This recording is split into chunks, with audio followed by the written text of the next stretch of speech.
Hello my dear students, welcome to exam point. അങ്ങനെ annual എക്സാമിന് പ്രിപ്പറേഷൻ്റെ ഭാഗമായിട്ട് മറ്റൊരു കെമിസ്ട്രി ക്ലാസ്സുമായിട്ട് ആഷ്ലി മിസ് വന്നിട്ടുണ്ട്.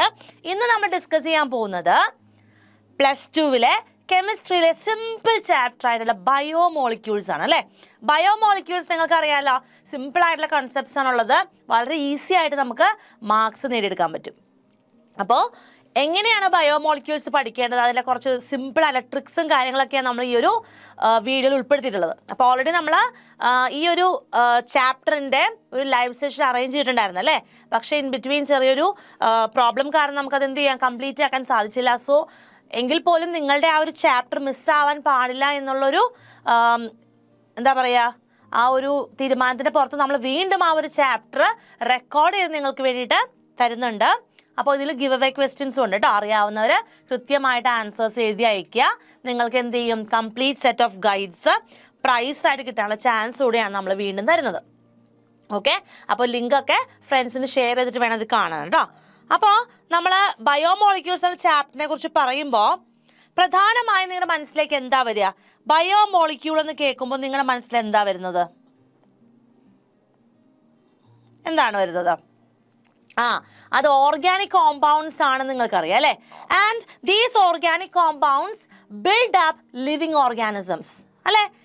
ഇനി ഇതെന്തിനാണ് നമ്മുടെ ബോഡിയിൽ ബയോമോളിക്യൂൾസിന്റെ ആവശ്യകത എന്താണ്? They are needed for the growth and maintenance അല്ലേ.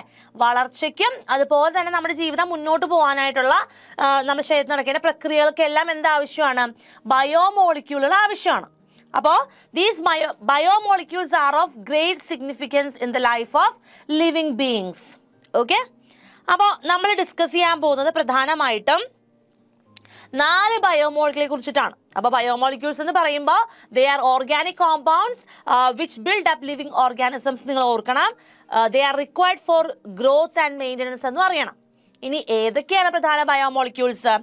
യെസ്, കോംപ്ലക്സ് ആയിട്ടുള്ള ബയോമോളിക്യൂൾസിൽ പ്രധാനമായിട്ട് നമ്മൾ പറയുന്നത് കാർബോഹൈഡ്രേറ്റുകൾ, അതുപോലെ പ്രോട്ടീനുകൾ, ന്യൂക്ലിക് ആസിഡ്സ് ആൻഡ് വിറ്റാമിൻസ്. ഇതിൽ വിറ്റാമിൻസ് നിങ്ങൾക്ക് ഈ വർഷം പഠിക്കാനില്ല, ഡിലീറ്റഡ് ടോപ്പിക്കാണ് കേട്ടോ. അപ്പോൾ അതിനെക്കുറിച്ച് നിങ്ങൾ അധികം ബോധർ ചെയ്യേണ്ട ആവശ്യമില്ല. കാർബോഹൈഡ്രേറ്റുകളെ കുറിച്ചും പ്രോട്ടീൻസിനെ കുറിച്ചും ന്യൂക്ലിക് ആസിഡിനെ കുറിച്ചും നമുക്ക് നന്നായിട്ട് പഠിക്കണം. അപ്പോൾ നമ്മൾ ആദ്യം കാണാൻ പോകുന്നത് എന്താണ്? കാർബോഹൈഡ്രേറ്റുകളെ കുറിച്ചിട്ടാണ്. കാർബോഹൈഡ്രേറ്റ്സ്, നമ്മളത് ചിലപ്പോൾ നിങ്ങൾ കാർബ്സ് എന്നൊക്കെ കേട്ട് കാണും അല്ലേ. എന്താണ് കാർബോഹൈഡ്രേറ്റുകളുടെ പ്രത്യേകത എന്ന് പറയുന്നത്? They are primarily produced by plants അല്ലേ. സസ്യങ്ങളിലാണ് പ്രധാനമായിട്ട് നമ്മൾ ഈ ഒരു കാർബോഹൈഡ്രേറ്റുകൾ കാണുന്നത്. നിങ്ങൾ ഷുഗർ കെയിൻ ആയിട്ട്, അതായത് കെയിൻ ഷുഗർ ആയിട്ട്, അതുപോലെ സ്റ്റാർച്ച്, ഗ്ലൂക്കോസ്, സെല്ലുലോസ്, ഈ ഫോർമാറ്റുകളിൽ കാണുന്നതെല്ലാം തന്നെ എന്തിന് എക്സാമ്പിളാണ്? കാർബോഹൈഡ്രേറ്റുകൾക്ക് ഉദാഹരണങ്ങളാണ്. ഇനി എന്താണ് കാർബോഹൈഡ്രേറ്റ്സിന്റെ ജനറൽ ഫോർമുല? അവയ്ക്കൊരു ജനറൽ ഫോർമുല ഉണ്ട്, നമുക്കതൊന്ന് നോക്കാം. ജനറൽ ഫോർമുല എന്താണ്? കാർബോഹൈഡ്രേറ്റുകളുടെ ജനറൽ ഫോർമുല നമുക്ക് എങ്ങനെ എഴുതാൻ പറ്റും? അതിങ്ങനെയാണ് നമ്മൾ എഴുതുക. അതിൽ കാർബൺ ഉണ്ട്, അപ്പം N കാർബൺ ആറ്റംസ് എന്ന് വിചാരിക്കുക. അതിലേക്ക് വാട്ടർ മോളിക്യൂൾ ഇടുക N times. So CnH2O N times shows the general formula for carbohydrates. അപ്പോൾ ഇനി എന്താണ് കാർബോഹൈഡ്രേറ്റ് എന്ന് കാണണം അല്ലേ. അതിനു മുൻപ് നിങ്ങൾ സാക്കറൈഡ്സ് എന്ന് കേട്ടിട്ടുണ്ടോ? എന്താണ് സാക്കറൈഡ്സ് അഥവാ ഷുഗേഴ്സ് എന്ന് പറയുന്നത്? നല്ല സ്വീറ്റ് ടേസ്റ്റ് ഉള്ള കാർബോഹൈഡ്രേറ്റുകളാണ് ഷുഗേഴ്സ് അഥവാ സാക്കറൈഡുകൾ എന്ന് അറിയപ്പെടുന്നത് കേട്ടോ. അപ്പോൾ അത് നിങ്ങളുടെ മനസ്സിൽ വേണം. ഇനി നമുക്ക് എന്താണ് കാർബോഹൈഡ്രേറ്റ് എന്ന് ചോദിച്ചാൽ ഡെഫിനിഷൻ അറിയണ്ടേ? നോക്കാം. Carbohydrates are optically active polyhydroxy aldehydes or ketones or the compounds which produce such units on hydrolysis. എന്താ ഹൈഡ്രോളിസിസ്? ഹൈഡ്രോളിസിസ് എന്ന് പറഞ്ഞു കഴിഞ്ഞാൽ ബ്രേക്കിംഗ് ഡൗൺ വിത്ത് വാട്ടർ. അപ്പോൾ വാട്ടറിൽ ബ്രേക്ക് ഡൗൺ ചെയ്യുമ്പോൾ കാർബോഹൈഡ്രേറ്റ്സ് എന്ത് ഫോം ചെയ്യും? ദേ produce polyhydroxy aldehydes or ketone. Optically active ആയിട്ടുള്ള പോളിഹൈഡ്രോക്സി ആൽഡിഹൈഡോ കീറ്റോണോ ഫോം ചെയ്യാൻ കഴിവുള്ളത്, അല്ലെങ്കിൽ അത്തരം യൂണിറ്റ്സ് ഹൈഡ്രോളൈസ് ചെയ്യുമ്പോൾ ഉണ്ടാക്കാൻ സാധിക്കുന്നവരെയാണ് നമ്മൾ എന്ത് പറയുക? കാർബോഹൈഡ്രേറ്റ്സ് എന്ന പേരുകൊണ്ട് ഉദ്ദേശിക്കുന്നത്. മനസ്സിലായല്ലോ? യെസ്. അപ്പോൾ ഇനി അതിൻ്റെ ക്ലാസിഫിക്കേഷൻ നമ്മൾ കാണാൻ പോകുന്നത് പ്രധാനമായിട്ടും based on the behaviour of hydrolysis. വാട്ടറായിട്ട് ബ്രേക്ക് ഡൗൺ ചെയ്ത് കഴിയുമ്പോൾ ഈ കാർബോഹൈഡ്രേറ്റ്സ് എങ്ങനെയാണ് പ്രതികരിക്കുന്നത് അതിനനുസരിച്ചിട്ട് നമുക്ക് 3 കാർബോഹൈഡ്രേറ്റ്സിനെ തരംതിരിക്കാം. First one is monosaccharides, the second group oligosaccharides, and the third one is polysaccharides. ആദ്യമേ എന്താണ് മോണോസാക്കറൈഡ്സ് എന്ന് നമുക്കൊന്ന് നോക്കാം. യെസ്, മോണോസാക്കറൈഡ്സ് എന്ന് പറഞ്ഞാൽ ദേ are the simplest form of carbohydrate. അതായത് ഹൈഡ്രോളൈസ് ചെയ്യാൻ സാധിക്കില്ല, അതുകൊണ്ട് തന്നെ ഇതിനെ സിംപ്ലർ യൂണിറ്റ്സ് ഓഫ് പോളിഹൈഡ്രോക്സി ആൽഡിഹൈഡോ കീറ്റോണോ ആയിട്ട് മാറ്റാൻ നമുക്ക് സാധിക്കില്ല. അത് ഓൾറെഡി സിംപ്ലസ്റ്റ് ഫോം ആണ്. ഓക്കെ, അതുകൊണ്ടാണ് മോണോസാക്കറൈഡ് എന്ന് പറയുക. എന്താണ് മോണോസാക്കറൈഡ്? അപ്പോൾ ഇനി ഫെർദർ ഹൈഡ്രോളൈസ് ചെയ്യാൻ പറ്റാത്ത സിംപ്ലസ്റ്റ് ഫോം ഓഫ് കാർബോഹൈഡ്രേറ്റ് ആണ് മോണോസാക്കറൈഡുകൾ. ഉദാഹരണം നോക്കണ്ടേ?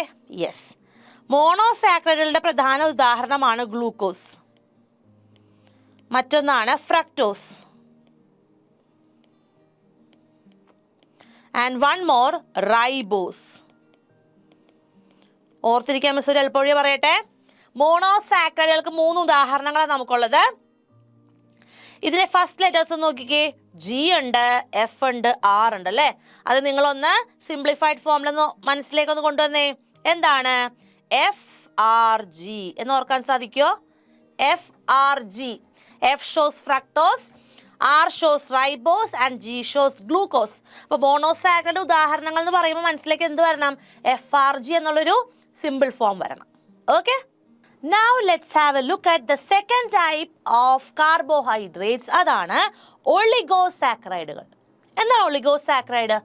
ഒളിഗോസാക്കറൈഡ്സ് എന്ന് പറഞ്ഞാൽ they are the carbohydrates that can produce 2 to 10 2 മുതൽ 10 മോണോസാക്കറൈഡ് യൂണിറ്റ്സിനെ ഹൈഡ്രോളൈസ് ചെയ്ത് കഴിയുമ്പോൾ ഫോം ചെയ്യാൻ സാധിക്കുന്ന കാർബോഹൈഡ്രേറ്റുകളാണെന്ന് മനസ്സിലാക്കുക. അതായത് ഹൈഡ്രോളൈസ് ചെയ്യുന്നു, അതിൻ്റെ ഫലമായിട്ട് 2 മുതൽ 10 വരെയുള്ള എണ്ണം അത്രയും മോണോസാക്കറൈഡുകളെ ഫോം ചെയ്യാൻ സാധ്യതയുള്ള കാർബോഹൈഡ്രേറ്റ്സ് ആണ് എന്താ ഒളിഗോസാക്കറൈഡ്സ് എന്ന പേരിൽ അറിയപ്പെടുന്നത്. ഇനി ഇതിന് നമുക്ക് എന്ത് ചെയ്യാം? 2 തരംതിരിക്കാം കേട്ടോ. അതിലേക്ക് പോകുന്നതിന് മുമ്പ് നമുക്കൊരു ഉദാഹരണം കാണാമല്ലോ. 2 എക്സാമ്പിൾസ് പഠിക്കുക. First one is sucrose and the second one is maltose. Sucrose and maltose, അത് 2 ഫ്രണ്ട്സിന്റെ പേരാന്ന് ഓർക്കുക കേട്ടോ. ഒളിഗോസാക്കറൈഡ് 2 ഉദാഹരണങ്ങൾ എന്തൊക്കെയാണ്? സൂക്രോസും മാൾട്ടോസും. ഓക്കെ, ഇനി നമുക്ക് അതിന്റെ ക്ലാസിഫിക്കേഷൻ കാണണ്ടേ. ഒളിഗോസാക്കറൈഡ് നമ്മൾ 2 തരംതിരിക്കുന്നുണ്ട്. അതിൽ ഫസ്റ്റ് വൺ എന്ന് പറഞ്ഞാൽ ഡൈസാക്കറൈഡുകൾ, ഡൈസാക്കറൈഡ്സ്, ആൻഡ് രണ്ടാമത്തെ ക്ലാസിഫിക്കേഷൻ എന്ന് പറഞ്ഞാൽ ട്രൈസാക്കറൈഡ്സ്. അപ്പോൾ 2 ടൈപ്പ് ഒളിഗോസാക്കറൈഡ്സ് ഉണ്ട്, ഡൈസാക്കറൈഡ്സും ട്രൈസാക്കറൈഡ്സും. ഓക്കെ, അതിൻ്റെ ഡീറ്റെയിൽസ് നിങ്ങൾക്ക് ആവശ്യമില്ല. നമ്മളിനി കാണാൻ പോകുന്നത് പോളിസാക്കറൈഡ് എന്താണെന്ന് മാത്രം. അപ്പോൾ മോണോസാക്കറൈഡ് പഠിച്ചു, ഒളിഗോസാക്കറൈഡും പഠിച്ചു. ഇനി പോളിസാക്കറൈഡ്. പോളി എന്ന വാക്കിൻ്റെ അർത്ഥം എന്താണ്? മെനി എന്നാണ് അല്ലേ? അപ്പോൾ അതുകൊണ്ട് തന്നെ ഹൈഡ്രോളൈസ് ചെയ്ത് കഴിയുമ്പോൾ ലാർജ് നമ്പർ ഓഫ് മോണോസാക്കറൈഡ് യൂണിറ്റ്സിനെ ഫോം ചെയ്യാൻ കഴിവുള്ള കാർബോഹൈഡ്രേറ്റ്സിനെയാണ് നമ്മൾ പോളിസാക്കറൈഡ്സ് എന്ന പേരിൽ പറയുന്നത്. അപ്പോൾ ഏറ്റവും കൂടുതൽ മോണോസാക്കറൈഡ്സ് യൂണിറ്റ്സ് ഫോം ചെയ്യുന്നത് ആരാ? ഏത് കാർബോഹൈഡ്രേറ്റ്സാ? പോളിസാക്കറൈഡുകളാണ്. ഓക്കെ, ഇനി പോളിസാക്കറൈഡിന് ഉദാഹരണം കാണണ്ടേ. അതിന് പ്രധാനപ്പെട്ട ഒരു എക്സാമ്പിളാണ് സ്റ്റാർച്ച്. മറ്റൊന്ന് നമ്മുടെ നേച്ചറിൽ തന്നെ ഏറ്റവും അബണ്ടൻ്റ് ആയിട്ട് നമ്മൾ കാണുന്ന ഒന്നാണ് cellulose. Cellulose is the polysaccharide which is most abundant in nature. നമ്മുടെ നേച്ചറിൽ ഏറ്റവും കൂടുതലായിട്ട് കാണപ്പെടുന്ന പോളിസാക്കറൈഡ് ഏതാണ്? അതാണ് സെല്ലുലോസ്.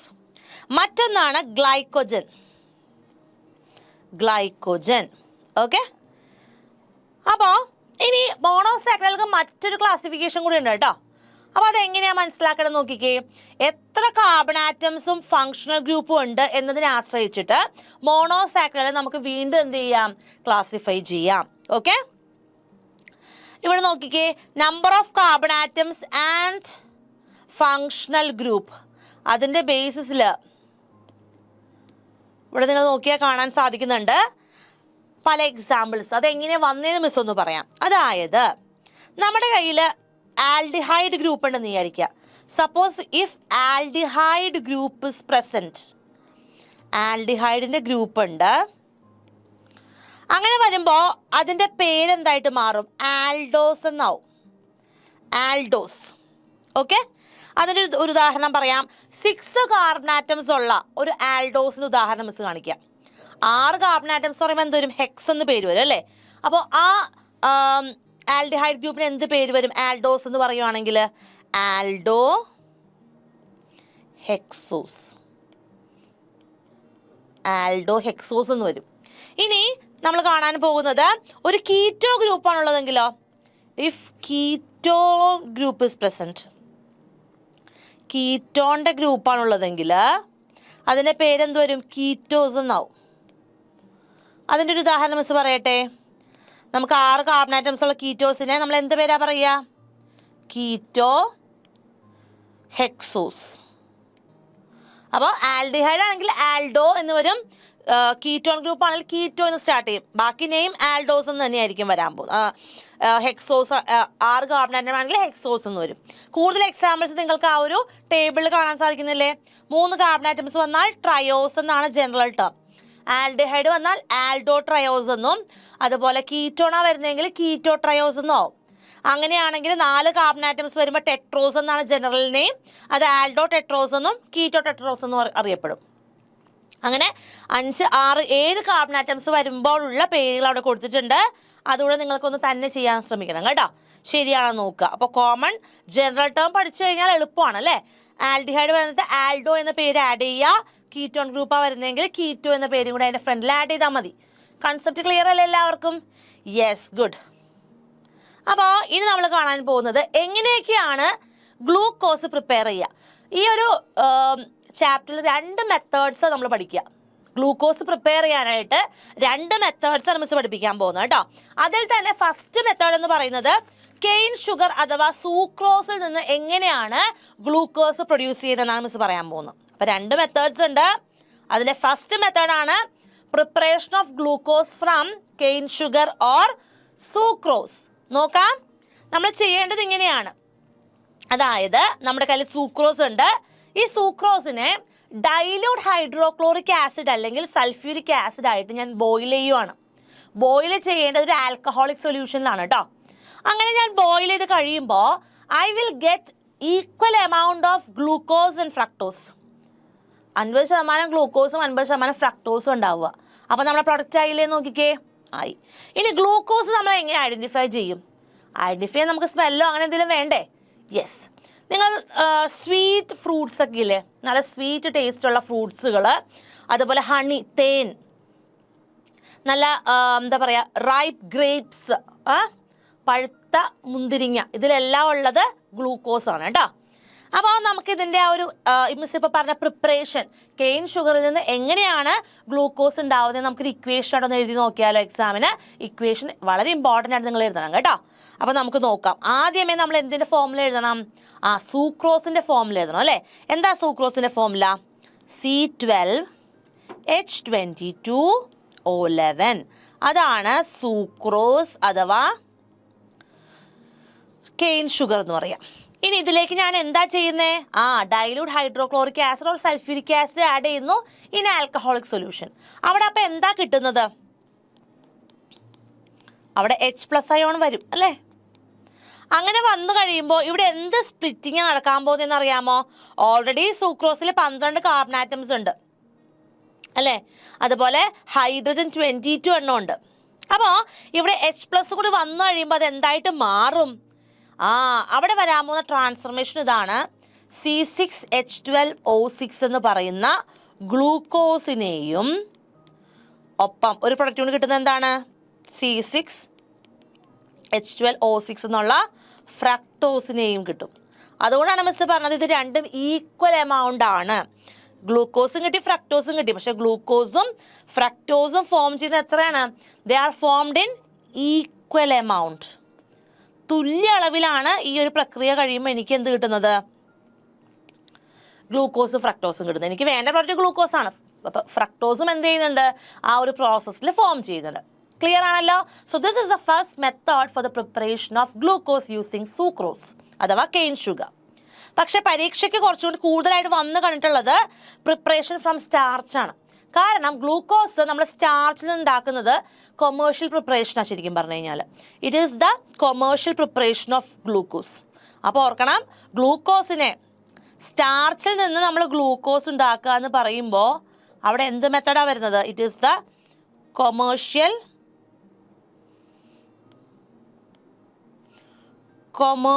പ്രിപ്പറേഷൻ അല്ലേ? അതായത് ലാർജ് സ്കെയിലിൽ നമ്മൾ ഉണ്ടാക്കുവാണ് അല്ലേ? ഗ്ലൂക്കോസ് കൂടുതലായിട്ട് നമുക്ക് ഉണ്ടാക്കണം. അപ്പം അതുകൊണ്ട് നമ്മൾ എന്ത് ചെയ്യും? സ്റ്റാർച്ചിൽ നിന്നായിരിക്കും എന്ത് ചെയ്യുക? ഈ ഒരു ഗ്ലൂക്കോസ് നമ്മൾ ഉണ്ടാക്കിയെടുക്കാൻ പോകുന്നത്.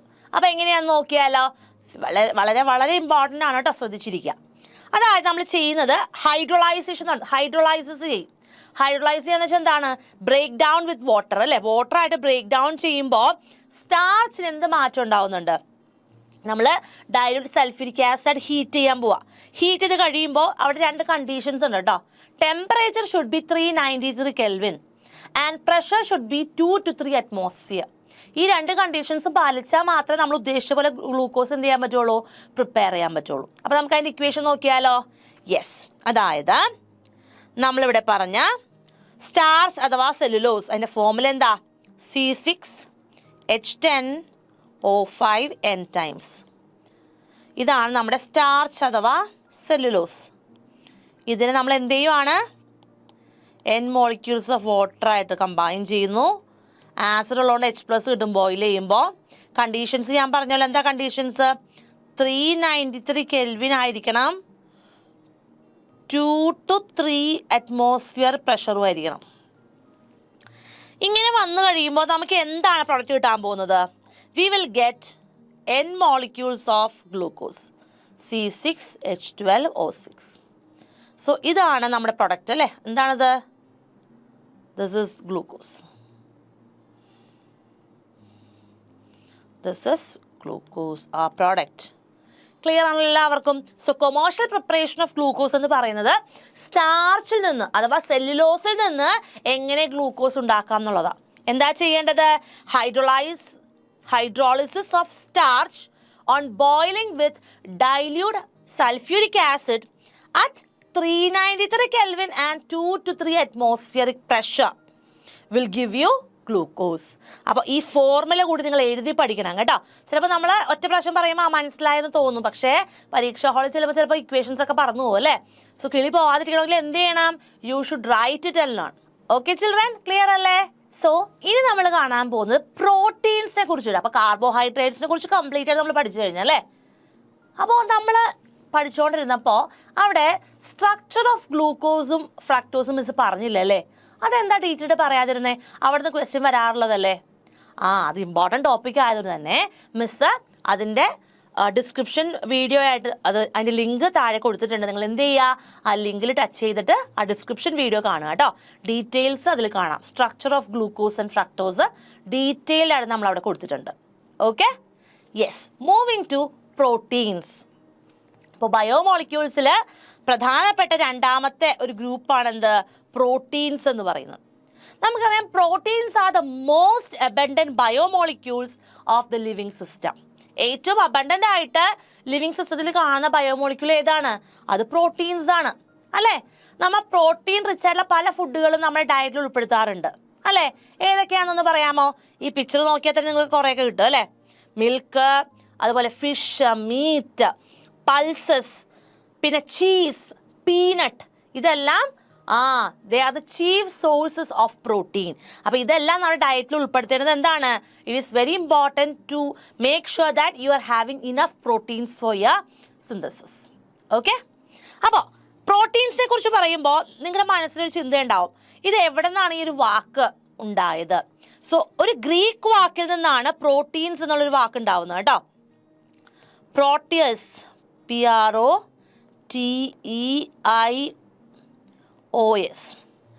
പ്രോട്ടിയസ് എന്ന് പറയുന്ന ഒരു ഗ്രീക്ക് വാക്കിൽ നിന്നാണ് പ്രോട്ടീൻ എന്ന് പറയുന്ന വാക്ക് ഉണ്ടായിട്ടുള്ളത്. എന്താ ഈ വാക്കിന്റെ അർത്ഥം എന്നറിയാമോ? ഈ വേർഡിന്റെ അർത്ഥം of primary importance or of എന്താ പറയുക, പ്രൈം ഇമ്പോർട്ടൻസ് എന്ന, പ്രൈമർലി ഇമ്പോർട്ടൻറ്റ് അഥവാ ഇറ്റ്സ് ഓഫ് പ്രൈം ഇമ്പോർട്ടൻസ് എന്നുള്ളതാണ് ഈ പ്രോട്ടിയസ് എന്നുള്ള വാക്കിന്റെ അർത്ഥം. ഇറ്റ്സ് ഓഫ് പ്രൈം ഇമ്പോർട്ടൻസ്, വളരെ ഇമ്പോർട്ടൻ്റ് ആയത്. അപ്പം നമ്മുടെ ശരീരത്തിന് അല്ലെ, ലിവിങ് സിസ്റ്റത്തിനെല്ലാം വളരെ പ്രധാനപ്പെട്ട കോമ്പൗണ്ടുകളാണ്, ബയോമോളിക്യൂൾസ് ആണ് എന്ത്, പ്രോട്ടീൻസ് എന്ന് പറയുന്നത്. ഇനി എന്താണ് proteins? All proteins are polymers of alpha amino acid. Alpha amino ആസിഡുകളുടെ പോളിമറുകളെ നമ്മൾ എന്ത് പറയുക? പ്രോട്ടീൻസ് എന്ന് പറയുന്നത്. അപ്പം എല്ലാ പോളിമേഴ്സും എല്ലാ പ്രോട്ടീൻസും they are actually the polymers of alpha amino acid. അപ്പോൾ ആൽഫ അമിനോ ആസിഡ്സ് കൂടി ചേർന്നാണ് പ്രോട്ടീൻ ഉണ്ടാവുന്നത്. ഇനി നമ്മുടെ ബോഡി, എല്ലാ ബോഡി പാർട്സിലും അത് ഉണ്ട് അല്ലേ. It is the fundamental basis of structure and functions of life. നമ്മുടെ ബോഡിയുടെ ഗ്രോത്തിനും മെയിൻ്റനൻസിനും എല്ലാം തന്നെ പ്രോട്ടീൻസ് വളരെ ഇമ്പോർട്ടൻ്റ് ആണ്. അപ്പോൾ പ്രോട്ടീൻസിൻ്റെ ഇപ്പോൾ ഒരു മുത്തുമാലയിലെ മുത്തുകൾ ഓരോ മുത്തും ഈക്വലി ഇമ്പോർട്ടൻ്റ് ആണെന്ന് പറയുന്നത് പോലെ പ്രോട്ടീൻ ആകുന്ന ഒരു വലിയ മാലയിലെ ഓരോ ബിൽഡിംഗ് ബ്ലോക്കാണ് അമിനോ ആസിഡ് എന്ന് പറയുന്നത്. അപ്പോൾ എന്താണ് അമിനോ ആസിഡ് ഡീറ്റെയിൽ പഠിച്ചാലല്ലേ പ്രോട്ടീൻസിനെ കുറിച്ച് നമുക്ക് അറിയാൻ സാധിക്കുള്ളൂ. നോക്കാം. അമിനോ ആസിഡ് എന്ന് പറഞ്ഞാൽ പ്രധാനമായിട്ടും 2 ഫങ്ഷണൽ ഗ്രൂപ്പ്സ് അടങ്ങിയിട്ടുണ്ട്. ഏതൊക്കെയാണെന്ന് നോക്കിക്കേ. അമിനോ ആസിഡിൽ പ്രധാനമായിട്ടും ഒരു അമിനോ ഗ്രൂപ്പ്, അതായത് NH2 ഗ്രൂപ്പും ഉണ്ട്, കാർബോക്സി ഗ്രൂപ്പ് അഥവാ COOH ഗ്രൂപ്പും ഉണ്ട്. അങ്ങനെയാണെങ്കിൽ നമ്മൾ അമിനോ ആസിഡ് എങ്ങനെയായിരിക്കും റെപ്രസെൻറ്റ് ചെയ്യുക? ഒരു അമിനോ ആസിഡ് റെപ്രസെൻറ്റ് ചെയ്യാനായിട്ട് ഒരു ആൽക്കൈൽ ഗ്രൂപ്പ് ഉണ്ടാവും, CH ഉണ്ട്. ഇനി ആ കാർബണിനെ അറ്റാച്ച് ചെയ്തുകൊണ്ട് 2 ഫങ്ഷണൽ ഗ്രൂപ്പ്സാണ് വരിക. അത് ഏതൊക്കെയാ? ഒരെണ്ണം അമിനോ ഗ്രൂപ്പ് അല്ലെ NH2ഉം, മറ്റൊന്ന് കാർബോക്സിൽ ഗ്രൂപ്പ് അതായത് COOH ഗ്രൂപ്പും. So this is the representation of a amino acid. Clear ആണോ? RCH NH2COOH. Clear അല്ലേ? Yes. So hydrolysis of protein only give primary amino acid. നമ്മൾ പ്രോട്ടീൻസിനെ ഹൈഡ്രോളൈസ് ചെയ്യുമ്പോൾ ആൽഫ അമിനോ ആസിഡ്സ് മാത്രമേ കിട്ടത്തുള്ളൂ കേട്ടോ. അപ്പം നോക്കിക്കേ, നിങ്ങൾക്ക് അതിൻ്റെ ഉദാഹരണങ്ങളൊക്കെ അറിയാമോ? അമിനോ ആസിഡ്സിനെല്ലാം ട്രൈവിയൽ നെയിംസാണ് ഉള്ളത് കേട്ടോ. അതായത് ഇപ്പോൾ ഗ്ലൈസീൻ, ഇവിടെ നോക്കിക്കേ, ഗ്ലൈസീൻ എന്ന് പറയുമ്പോൾ അതിൻ്റെ പേര് നമ്മൾ പ്രധാനമായിട്ടും ഒരു 3 ലെറ്റർ നെയിം വെച്ചാൽ കാണിക്കുക, ഗ്ലൈ എന്ന സൂചിപ്പിക്കുക. ഒരു 1 ലെറ്റർ കോഡ് പറയുവാണെങ്കിൽ ക്യാപിറ്റൽ G. അങ്ങനെയുള്ള അടുത്തൊരെണ്ണം നോക്കിക്കേ, അലാനിൻ, അത് ALA, അല്ല എന്നാണ് നമ്മളതിന് ഷോർട്ടായിട്ട് ട്രൈവിയൽ നെയിം എഴുതുക. സിമ്പിൾ എന്തായിരിക്കും? Capital A.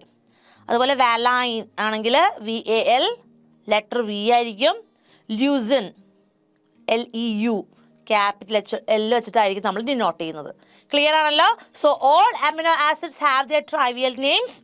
അപ്പോൾ ആ എക്സാമ്പിൾസ് ആണ് നമ്മളോട് കൊടുത്തിട്ടുള്ളത്. ഇനി അമിനോ ആസിഡ്സിനെ എങ്ങനെയൊക്കെയാണ് ക്ലാസിഫൈ ചെയ്തത് നിങ്ങൾക്ക് അറിയാമോ? നമുക്ക് നോക്കാം കേട്ടോ. പ്രധാനമായിട്ടും നോൺ എസെൻഷ്യൽ അമിനോ ആസിഡ്സ് എന്നും എസെൻഷ്യൽ അമിനോ ആസിഡ്സ് എന്നും പറഞ്ഞ് 2ആയിട്ട് നമുക്ക് തരംതിരിക്കാം. അതായത് നമ്മുടെ ബോഡിയിൽ ഏതെല്ലാം അമിനോ ആസിഡ്സ് ആണ് സിന്തസൈസ് ചെയ്യാൻ സാധിക്കുന്നത്, നമ്മുടെ ബോഡിയിൽ തന്നെ ഉൽപ്പാദിപ്പിക്കാൻ സാധിക്കുന്നത്, അവയാണ് നോൺ എസെൻഷ്യൽ അമിനോ ആസിഡ്സ് എന്ന് പറഞ്ഞാൽ. അത് നമ്മുടെ ബോഡി തന്നെ എന്ത് ചെയ്യുന്നുണ്ട്? ഉൽപ്പാദിപ്പിക്കുന്നുണ്ട്. എന്നാൽ എസെൻഷ്യൽ അമിനോ ആസിഡ്സ് പറയുമ്പോൾ ഇപ്പോൾ എന്തായിരിക്കും? എസെൻഷ്യൽ ആണെന്ന് പറയുമ്പോൾ that amino acids cannot be synthesized in the body. പിന്നെ അതെങ്ങനെയാണ് ബോഡിക്ക് കിട്ടുക? It must be obtain through diet. അതായത് എസെൻഷ്യൽ അമിനോ ആസിഡ്സ് നമ്മൾ കഴിക്കുന്ന ഫുഡിൽ നിന്നാണ് നമ്മുടെ ബോഡിയിലേക്ക് കിട്ടുന്നത്. അപ്പോൾ നമ്മൾ ഫാസ്റ്റ് ഫുഡും ജങ്ക് ഫുഡൊക്കെ കഴിക്കുമ്പോൾ എസെൻഷ്യൽ അമിനോ ആസിഡ്സ് കിട്ടുമോ? ഇല്ല. മനസ്സിലായോ? സോ പ്രോട്ടീൻ റിച്ച് ഫുഡ് കഴിച്ചാൽ മാത്രമേ ഇത്തരത്തിലുള്ള എസെൻഷ്യൽ അമിനോ ആസിഡ്സ് നമ്മുടെ ബോഡിക്ക് ആവശ്യമായത് നമുക്ക് കൊടുക്കാൻ സാധിക്കുകയുള്ളൂ കേട്ടോ. അപ്പോൾ എസെൻഷ്യൽ അമിനോ ആസിഡ്സ് ഡയറ്റിലൂടെ കിട്ടുന്നതാണ്. Non essential amino acids, they are the amino acids that can be synthesized in our body. Clear ആണല്ലോ? യെസ്. ഇനി നമ്മൾ കാണാൻ പോകുന്നത് again these amino acids are of 3 types. 3ആയിട്ട് നമുക്ക് തിരിക്കാം. അത് എന്തിന്റെ ബേസിസിലാണെന്ന് അറിയാമോ? Depending on depending on the number of amino and carboxyl group. എത്ര NH2 ഗ്രൂപ്പും COH ഗ്രൂപ്പും ഉണ്ട് എന്നതിനെ ആശ്രയിച്ചുകൊണ്ട് നമുക്ക് പ്രധാനമായിട്ടും അമിനോ ആസിഡുകളെ മൂന്നായിട്ട് തിരിക്കാം. Acidic amino acids, basic amino acids and neutral amino acids. നമ്മൾ ആദ്യം കാണാൻ പോകുന്നത് അസിഡിക് അമിനോ ആസിഡിനെ കുറിച്ചിട്ടാണ്. അസിഡിക് അമിനോ ആസിഡിൻ്റെ പ്രത്യേകത എന്ന് പറഞ്ഞാൽ അവിടെ COH ഗ്രൂപ്പുകളുടെ എണ്ണമായിരിക്കും കൂടുതൽ.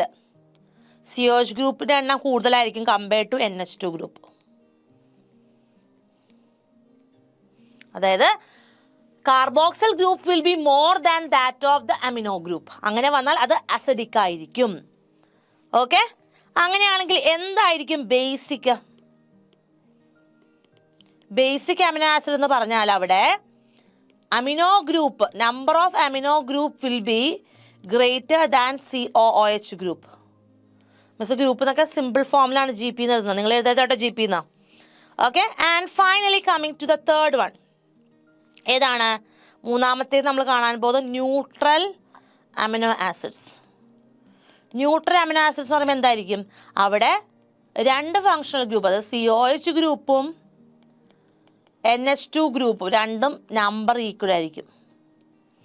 COH group and NH2 group will be equal.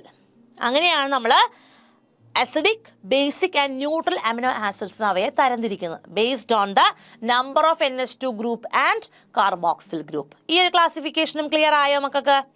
Yes. Now let's have a look at the important properties of amino acids. Amino acidsന്റെ പ്രോപ്പർട്ടീസ് എന്തൊക്കെയാണ്? കളറില്ല, ക്രിസ്റ്റലൈൻ ആണ്, തിളക്കമുണ്ട്, വാട്ടറിൽ സോല്യൂബിൾ ആണ്, ഹൈ മെൽറ്റിംഗ് സോളിഡ്സ് ആണ്, മെൽറ്റിംഗ് പോയിന്റ് ഹൈ ആണ്, and they can behave like salt. സോൾട്ടുകളെ പോലെ ബിഹേവ് ചെയ്യാൻ കഴിവുള്ളവരാണ്. സോൾട്ട് അല്ല, but they can behave like salts. Clear ആണല്ലോ? These are the important properties of amino acids. Now എന്താണ് സ്വിറ്റർ അയോൺ നമുക്ക് കാണണ്ടേ? സ്വിറ്റർ അയോൺ നിങ്ങൾ പല ക്വസ്റ്റ്യൻ പേപ്പറിലും കണ്ടു കാണും അല്ലേ? അപ്പോൾ സ്വിറ്റർ അയോണിനെ കുറിച്ച് ക്വസ്റ്റ്യൻ വരുവാണെങ്കിൽ നമുക്ക് എഴുതാനായിട്ട് ആവശ്യമുള്ള പോയിന്റുകളാണ് നമ്മൾ പറയാൻ പോകുന്നത് കേട്ടോ. എന്താണ് സ്വിറ്റർ അയോൺ? ഓർക്കുക, സ്വിറ്റർ അയോൺ എന്ന് പറഞ്ഞാൽ ഒരു അക്വസ് സൊല്യൂഷനിൽ, അക്വസ് എന്ന് പറയുമ്പോൾ എന്താണ്? വാട്ടറിൽ ഡിസോൾവ് ചെയ്ത് കഴിയുമ്പോൾ if a carboxyl group loss one proton, ഒരു കാർബോക്സിൽ ഗ്രൂപ്പിൽ നിന്നും ഒരു പ്രോട്ടോൺ പോയി, അങ്ങനെ അമിനോ ഗ്രൂപ്പിൽ നിന്ന് ഒരു പ്രോട്ടോൺ വന്നു, കാർബോക്സിൽ ഗ്രൂപ്പിൽ നിന്ന് ഒരു പ്രോട്ടോൺ പോയപ്പോൾ അമിനോ ഗ്രൂപ്പിന് എന്ത് കിട്ടി? ഒരു പ്രോട്ടോണെ കിട്ടി. അക്സെപ്റ്റ് ചെയ്താൽ അവിടെ ഒരു ഡൈപോളർ അയൺ ഫോം ചെയ്യുന്നുണ്ട്. It give rise to a dipolar ion. അതാണ് സ്വിറ്റർ അയൺ എന്ന പേരിൽ അറിയപ്പെടുക. നിങ്ങൾക്ക് ഈ ഒരു പിക്ചർ നോക്കിയാൽ കാണാൻ സാധിക്കും. RCH NH2 COOH. ഇവിടെ NH2 എന്ന് പറയുന്ന അമിനോ ഗ്രൂപ്പ് എന്ത് ചെയ്തു? ഒരു പ്രോട്ടോണെ സ്വീകരിച്ച് NH3+ ആയി. ആ plus sine shows that it accepts A single proton.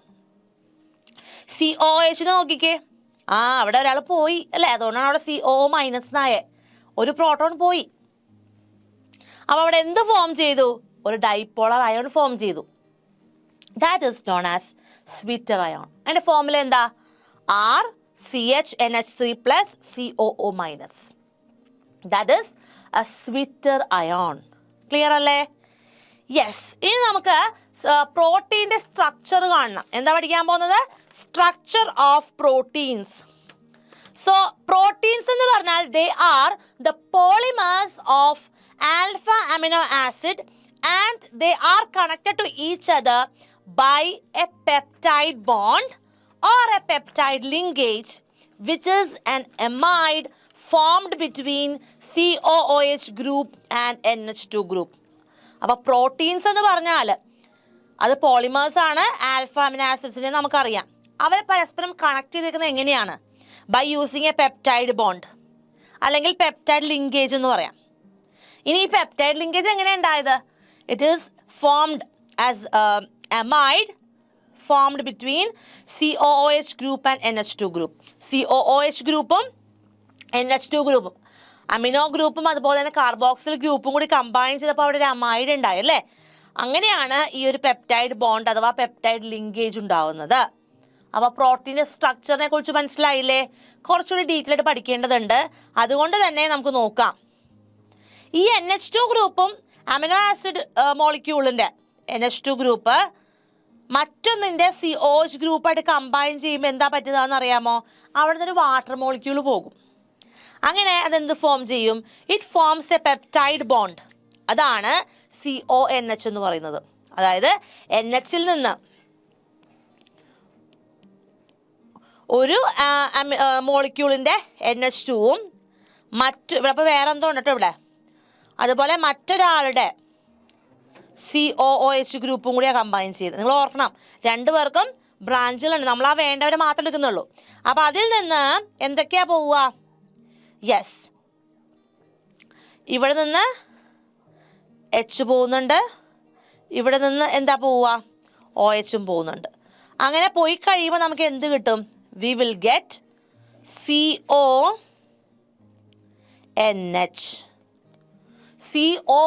കിട്ടും അല്ലേ. That is the formation of A peptide bond. Peptide bond എന്ന് പറയുമ്പോൾ CONH ഫോം ചെയ്യുന്നതാണ്. മനസ്സിലായോ? യെസ്. ഇനി നമുക്കൊരു ഉദാഹരണം കാണാം. ഒരു COH ഗ്രൂപ്പ്, ഗ്ലൈസീനിലെ COH ഗ്രൂപ്പ് അലാനിൻ്റെ NH2 ഗ്രൂപ്പായിട്ട് കമ്പൈൻ ചെയ്യുമ്പോൾ അവിടെ എന്ത് കിട്ടും? We will get a dipeptide glycyl alanine. അവിടെ കൊടുത്തിട്ടുണ്ട് NH2 പോകുന്നത് അല്ലേ. സോറി, അവിടെ H2 വാട്ടർ മോളിക്യൂൾ പോകുന്നുണ്ട്. എങ്ങനെയാണ് വാട്ടർ മോളിക്യൂൾ പോകുന്നത്? ഈ ഒരു ആസിഡിൻ്റെ OH, കാർബോക്സിൽ ഗ്രൂപ്പിൻ്റെ OHും അതുപോലെ NH2 അമിനോ ഗ്രൂപ്പിൽ നിന്ന് അല്ലേ, അവിടെ നിന്നൊരു Hഉം പോവും. അപ്പോൾ നമുക്ക് എന്ത് കിട്ടും? അവിടെ ഒരു പെപ്റ്റൈഡ് ലിങ്കേജ് ഫോം ചെയ്ത് നിങ്ങൾക്ക് കാണാൻ സാധിക്കുന്നുണ്ട്. അങ്ങനെ ആ കിട്ടിയേക്കുന്ന പ്രൊഡക്റ്റിൻ്റെ പേരെന്തായി മാറി? ഗ്ലൈ എലാന്ന് നമുക്ക് വേണമെങ്കിൽ ട്രൈവിയൽ നെയിം വെച്ച് പറയാം, അല്ലെങ്കിൽ ഗ്ലൈസിൽ അലനിൻ. യെസ്. ഇനി എന്താണ് പോളിപെപ്റ്റൈഡ് എന്ന് നോക്കാം. പോളിപെപ്റ്റൈഡ്സ് എന്ന് പറഞ്ഞാൽ when the number of amino acids joined is more than 10, 10ൽ കൂടുതൽ അമിനോ ആസിഡ്സ് കമ്പൈൻ ചെയ്യുമ്പോൾ എന്ത് പറ്റും? അവിടുത്തെ പ്രൊഡക്റ്റുകളാണ് പോളിപെപ്റ്റൈഡ്സ് എന്ന പേര് നമ്മൾ പറയുന്നത്. അങ്ങനെയാണെങ്കിൽ എന്താ protein? A polypeptide with more than 100 amino acid residues having molecular mass higher than 10,000 U. അതാണ് പ്രോട്ടീൻ എന്ന് പറയുന്നത്. മനസ്സിലായോ? പോളിപെപ്റ്റൈഡ്സിൽ ഒരു 10ൽ കൂടുതലാണ് അമിനോ ആസിഡ്സ് കമ്പൈൻ ചെയ്യുന്നത്. എന്നാൽ ഒരു പോളിപെപ്റ്റൈഡിൽ 100ൽ കൂടുതൽ അമിനോ ആസിഡ് റെസിഡ്യൂസ് ഉണ്ട്. അവിടെ മോളിക്കുലർ മാസ് 10,000 യുനേക്കാൾ കൂടുതൽ വന്നാൽ നമുക്ക് എന്ത് പറയാം? ഇറ്റ് ഈസ് എ പ്രോട്ടീൻ എന്ന് പറയാം. ഓക്കെ. ഇനി നമുക്ക് പ്രോട്ടീൻ്റെ ക്ലാസിഫിക്കേഷൻ കാണാം കേട്ടോ. പ്രോട്ടീനെ നമ്മൾ എങ്ങനെയാണ് ക്ലാസിഫൈ ചെയ്യുന്നത്? പ്രധാനമായിട്ടും പ്രോട്ടീൻസ് 2 തരത്തിലാണ് ഉള്ളത്. അതിൽ ഫസ്റ്റ് വൺ എന്ന് പറഞ്ഞാൽ ഫൈബ്രസ് പ്രോട്ടീൻ. രണ്ടാമത്തേത് ഗ്ലോബുലാർ പ്രോട്ടീൻ. അപ്പോൾ പ്രോട്ടീൻസ് നമുക്ക് 2 ആയിട്ട് തരംതിരിക്കാം. എന്തൊക്കെയാണ്?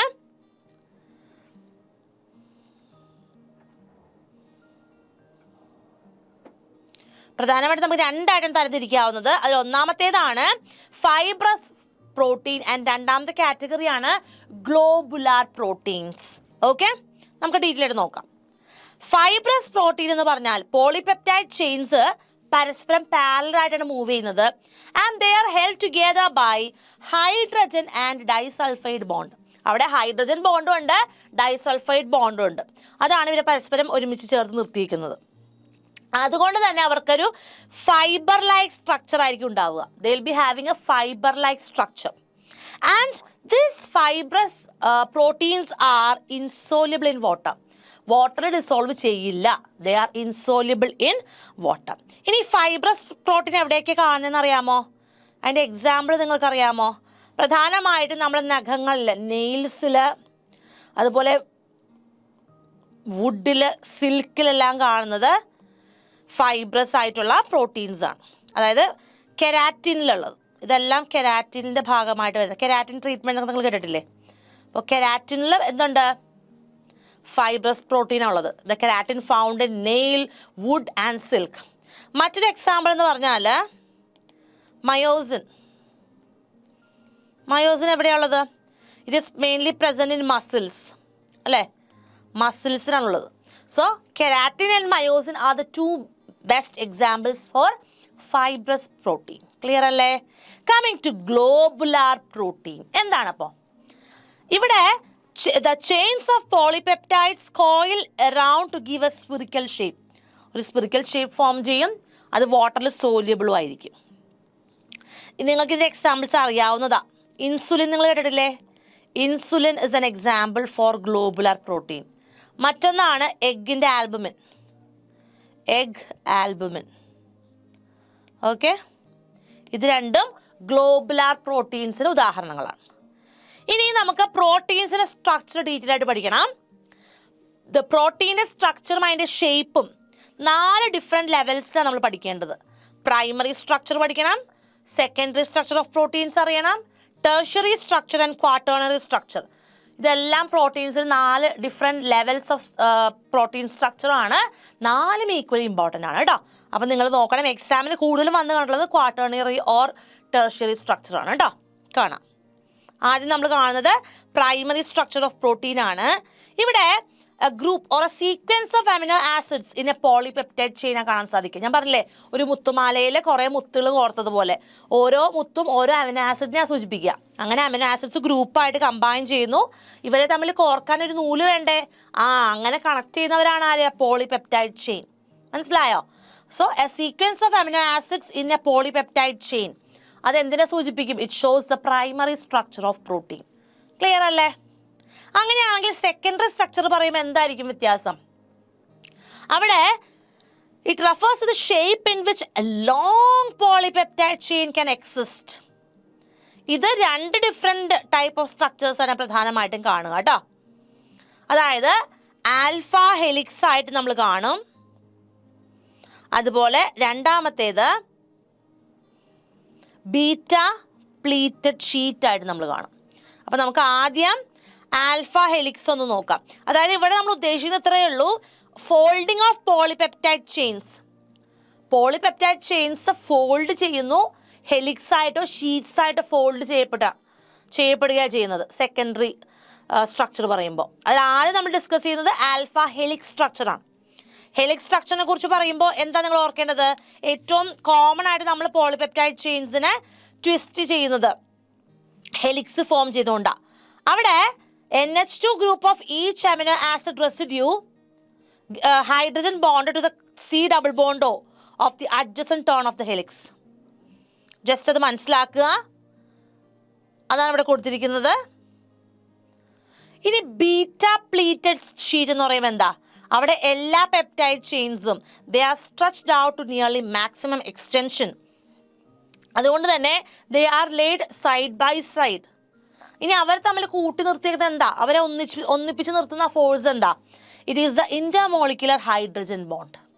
അപ്പോൾ സെക്കൻഡ് സ്ട്രക്ചർ പറയുമ്പോൾ, പ്രോട്ടീൻസിനെ കുറിച്ച് പറയുമ്പോൾ ഹെലിക്സ് ആയിട്ടും വരുന്നുണ്ട്, അതുപോലെ ബീറ്റ പ്ലീറ്റഡ് സ്ട്രക്ചർ ആയിട്ടും വരുന്നുണ്ട്. അപ്പോൾ അത് രണ്ടും നിങ്ങളൊന്ന് ഓർത്ത് വയ്ക്കുക കേട്ടോ.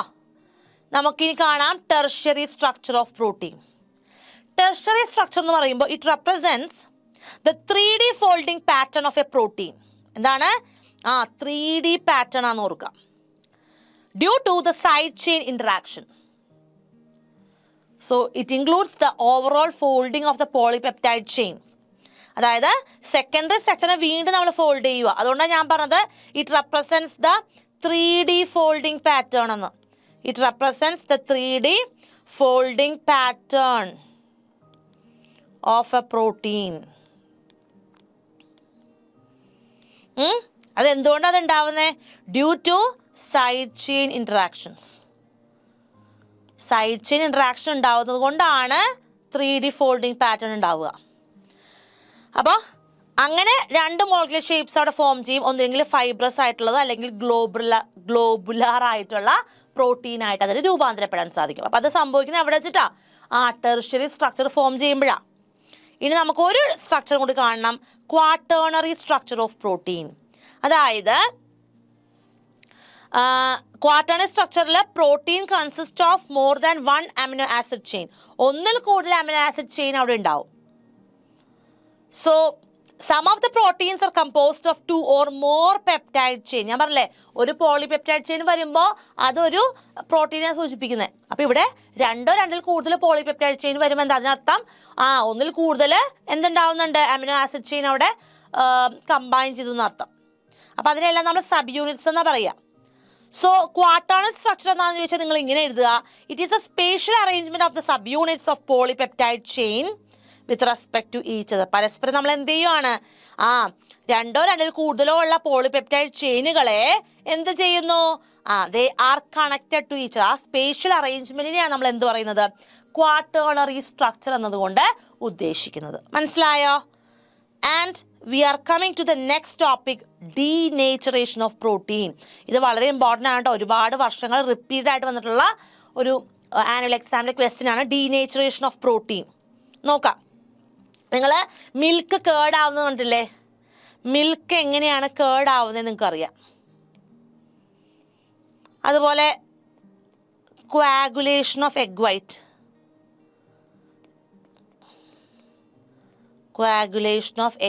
ഇതെല്ലാം ഡീനേച്ചറേഷൻ ഓഫ് പ്രോട്ടീൻ എക്സാമ്പിൾ ആണ് കേട്ടോ. അപ്പോൾ ഈ എക്സാമ്പിൾ വെച്ച് മിസ് പറയാം.